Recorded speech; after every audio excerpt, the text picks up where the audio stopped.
Assalamu alaikum ya 'yan uwana 'yan Najeriya. Kamar yadda kuka sani, sunana Lawal S. Buma, mawaƙi daga jihar Borno, mawaƙin Falmata 'yar Chibok.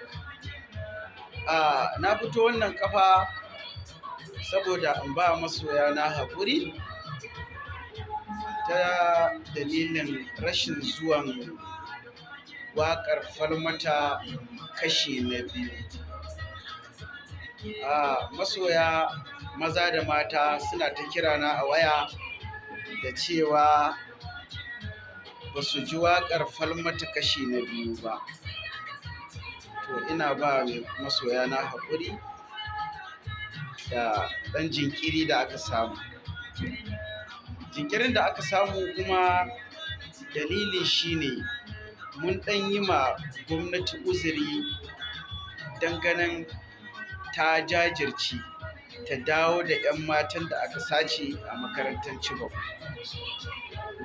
So wasu sun dawo, wasu kuma ba su dawo ba.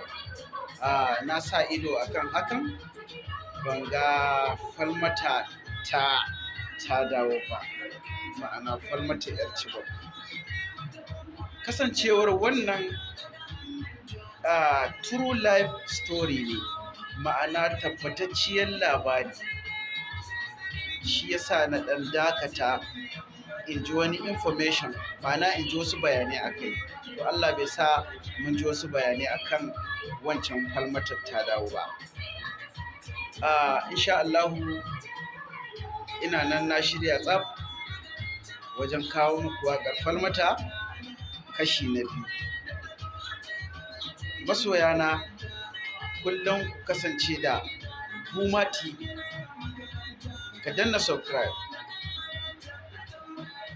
don ganin an nishaɗantar da kai, an ilmantar da kai,